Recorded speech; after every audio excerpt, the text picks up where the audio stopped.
Movimientos en el plano con velocidad constante. Un nadador sale de la orilla de un río y lo intenta atravesar en dirección perpendicular a la corriente.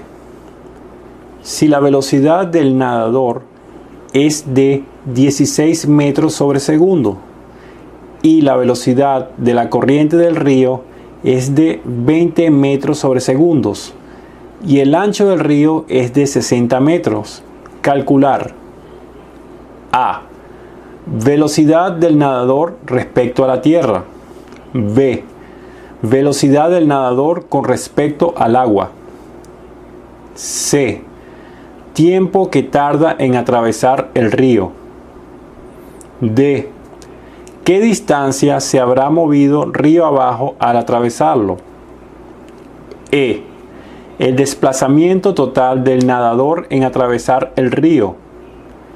F. Dirección del desplazamiento.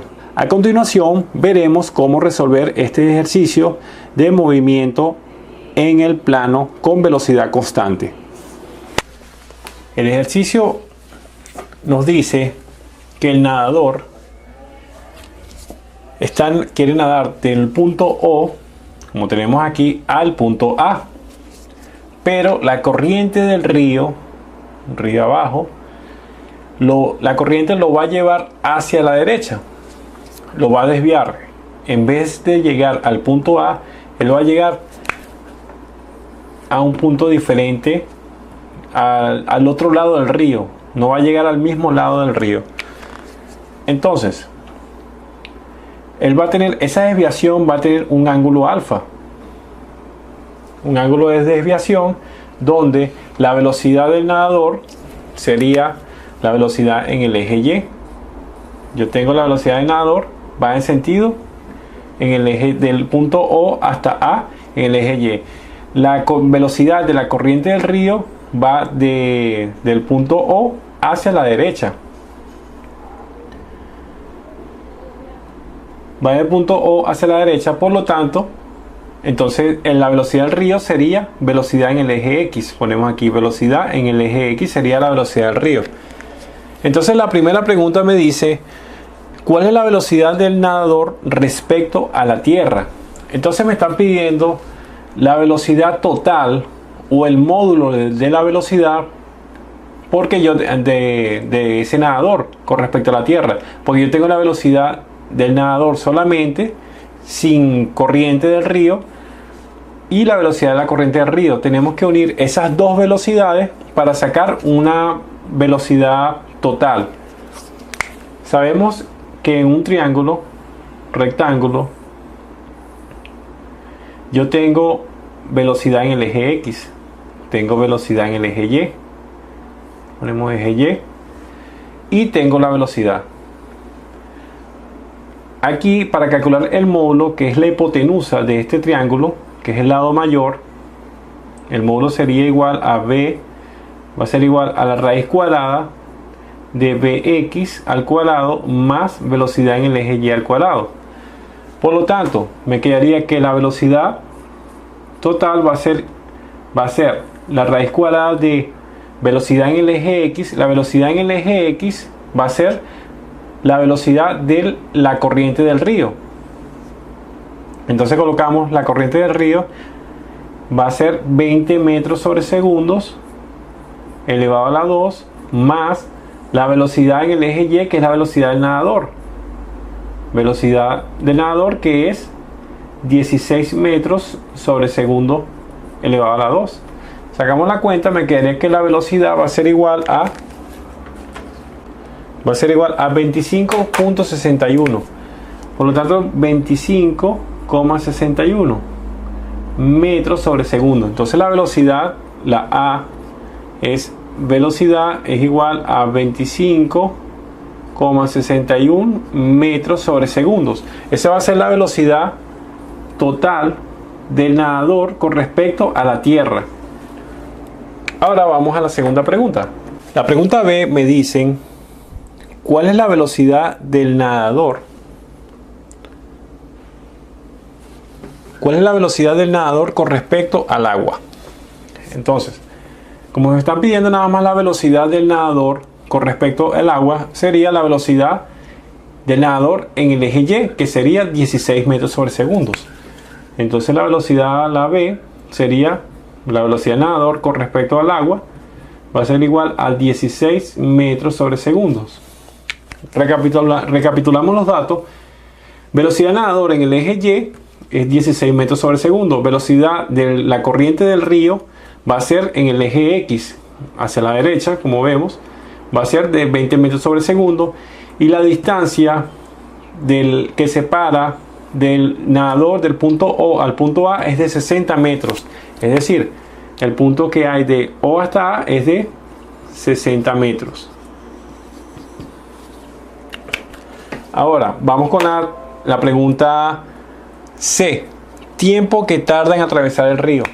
Sabemos que un movimiento uniformemente lineal, entonces aplicamos la velocidad es igual a desplazamiento entre el tiempo. Despejamos el tiempo está dividiendo, pasa multiplicando, me queda tiempo por la velocidad, va a ser igual a D, donde esta velocidad está multiplicando el tiempo, pasaría dividiendo a distancia, tiempo va a ser igual a distancia entre velocidad. Sustituyo, la distancia que voy a colocar va a ser la de 60 metros. 60 metros entre la velocidad. La velocidad del nadador sería 60 entre 16 metros sobre segundos. Sacamos la cuenta. 60 entre 16 sería igual a 3. Tiempo va a ser igual a 3,75 segundos que tardaría. Suponemos que la B va a ser igual a 3,75 segundos. La B no, la C. La pregunta C. Por aquí ponemos la C, es 3,75 segundos. Esta sería la pregunta B, que es la velocidad del nadador con respecto al agua. Ahora, la cuarta pregunta, la D, me dicen qué distancia se habrá movido río abajo al atravesarlo. Entonces me están pidiendo calcular esta distancia del punto O al punto B. Entonces aplicamos la misma fórmula de movimiento uniformemente lineal. Velocidad es igual a distancia entre tiempo. Despejo la distancia, donde tiempo está dividiendo, pasaría multiplicando a velocidad. Distancia va a ser igual a velocidad por tiempo. La distancia va a ser igual a la velocidad. Voy a utilizar la velocidad de la corriente del río, que sería 20 metros sobre segundo, que es la velocidad en el eje X, por el tiempo transcurrido que hizo el recorrido nadador, que sería 3,75 segundos, 3.75 segundos. Eso me va a dar igual a 75 metros, sería la distancia del punto O al punto B. Entonces copiamos 75 metros, esta distancia que tengo aquí.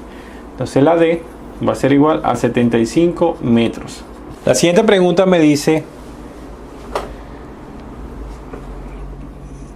el desplazamiento total del nadador en atravesar el río. Es decir, me están pidiendo el desplazamiento que hace el nadador del punto O al punto N. Este desplazamiento que me están pidiendo. Yo tengo ya la longitud de O a A y la longitud de O a B. Entonces la forma que tiene es de un triángulo. Si escribimos, yo tengo el triángulo aquí. En el eje X yo tengo la distancia que es 75 metros. En el eje de las Y serían 60 metros. 60 metros, eje de las y eje de las X. Entonces me están pidiendo la hipotenusa, que es este valor del O hasta N. Entonces la distancia total va a ser igual, ponemos distancia total, va a ser igual a la raíz cuadrada de ¿quién? De 60 al cuadrado más 75 al cuadrado, donde me quedaría que eso me daría, sacamos la cuenta, va a ser igual a 96.05. La distancia total va a ser igual a 96,05 metros. Ese es el valor de la pregunta E. 96,05 metros. esto vale 96,05 metros, la distancia de O hasta el punto L. Y ahora procedemos a determinar la última pregunta, que es la F, que es la dirección del desplazamiento. Para determinar la dirección de desplazamiento utilizamos la identidad trigonométrica de la tangente. La tangente, sabemos que la tangente de alfa va a ser igual al módulo de la velocidad de ¿quién? El módulo sabemos que la tangente de alfa va a ser igual al cateto opuesto. Vamos a poner cateto opuesto entre el cateto adyacente. Entonces, ¿qué significa esto? El cateto opuesto es este cateto. Este cateto es el eje de la Y. Es cateto que está, este segmento está enfrente del ángulo de alfa. El cateto opuesto entre el cateto adyacente. El cateto adyacente es el que toca el ángulo. Aquí tenemos. Entonces, ¿qué variables tenemos en cateto opuesto? La variable que tenemos en cateto opuesto es la velocidad en el eje Y. Entonces escribimos módulo de la velocidad en el eje Y entre el módulo de la velocidad en el cateto adyacente. Yo tengo la velocidad en el eje X. Entonces sustituyo, borramos, me quedaría la tangente de alfa va a ser igual a ¿quién? Velocidad en el eje Y, que va a ser velocidad del nadador, que sería 16 metros sobre segundos, el módulo, que entonces es positivo, entre 20 metros sobre segundo, el módulo. Entonces saco el cociente, esto me daría 16 entre 20 es igual a 0.8. Entonces me quedaría que la tangente de alfa, vamos a escribir aquí, la tangente de alfa va a ser igual a 0.8. Pero yo necesito llevar este 0.8 a ángulo. Entonces aplicamos la arcotangente o tangente inversa. Entonces me quedaría, este es tangente a la menos 1, esta es la menos 1. Entonces me quedaría que alfa va a ser igual. Colocamos en la calculadora el inverso de la tangente. Me quedaría igual a 38.65, lo llevo a ángulos, me quedaría igual el ángulo 38 grados, vamos a poner aquí abajo, el ángulo me quedaría aquí, el alfa me quedaría 38 grados, 39 minutos, 39 minutos. Entonces esta es la dirección que se desvió el nadador cuando se dirigió del punto O a A al atravesar el río. Entonces esa es la última pregunta de este ejercicio. Y así queda resuelto el problema de movimiento lineal, movimiento con velocidad uniformemente lineal en el plano.